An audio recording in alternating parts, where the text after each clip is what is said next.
Whenever I step into a bookstore, a stationery shop, or any store filled with planners and stickers, I make it a mission to find inspiration.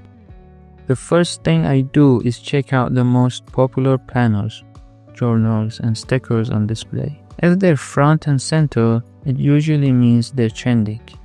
I pay attention to the themes, colors, and styles that dominate, whether it's minimalist, floral, vintage, or kawaii. Seasonal trends also catch my eye. Back to school planners, holiday themed stickers, or productivity focused layouts. I even watch what people are picking up the most, because if multiple shoppers are drawn to the same thing, that tells me there's a demand for it.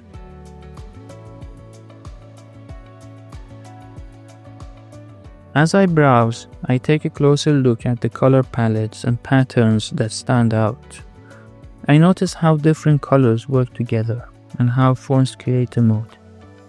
Bold fonts for motivation, elegant scripts for sophistication, or playful lettering for a fun, casual vibe. Then I examine the planners themselves. Some are minimalist, some are decorative, and some have guided prompts or extra pages for goal setting. I also pay attention to how stickers are packed. Some come in themed collections, while others are designed for specific uses like productivity or journaling. I always ask myself, is there something missing here? Are there sticker themes or planner styles that I haven't seen but people might want it? I think about niche audiences like mental health trackers, productivity planners, or aesthetic journaling kits. If a popular idea is already out there, I consider how I could put my spin on it. Maybe I could blend motivational quotes with trendy aesthetics or create stickers designed for specific goals. I also like to explore specialty stores, eco-friendly shops, bullet journaling sections, or Japanese stationery boutiques, because they often have creative products that inspire fresh ideas.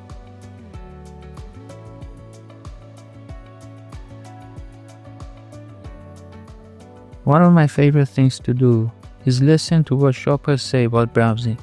If someone picks up a planner and says, "I wish this had more space for goals," that's a valuable insight for me. Whenever possible, I also chat with store employees and ask which planners or stickers sell the most. They usually know what's in high demand. And of course, I observe who's buying what: students, professionals, creators, because knowing my target audience helps me design products people actually use.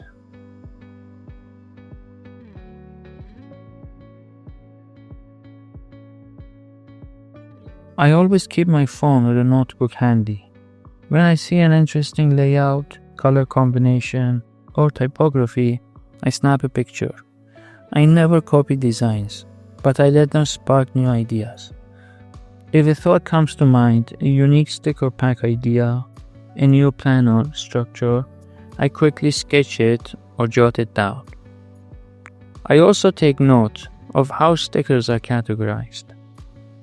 Some are functional, like to-do list stickers, while others are decorative or motivational. Understanding these categories helps me create well-structured product lines. My creativity doesn't stop at stationery stores.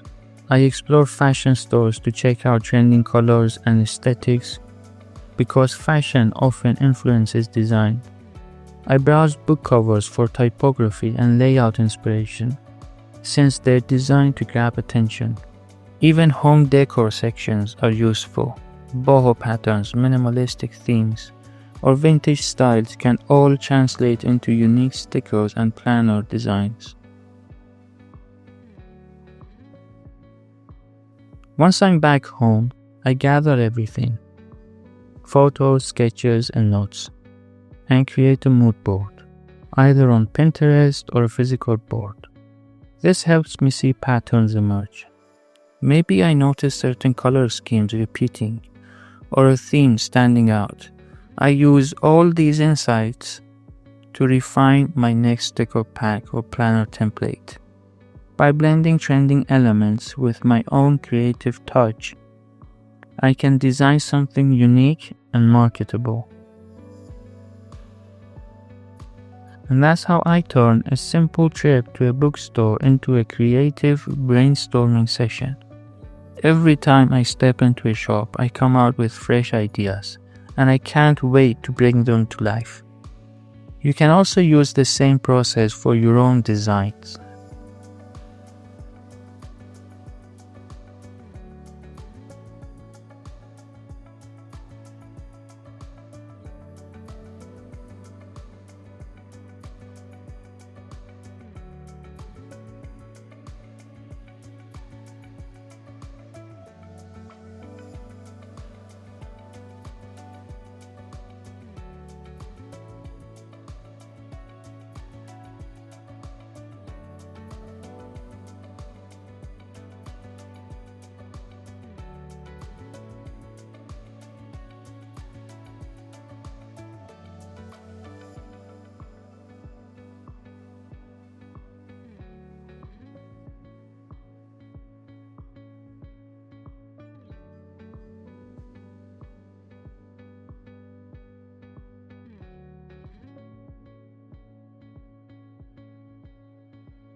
Thanks for watching, and don't forget to like and subscribe.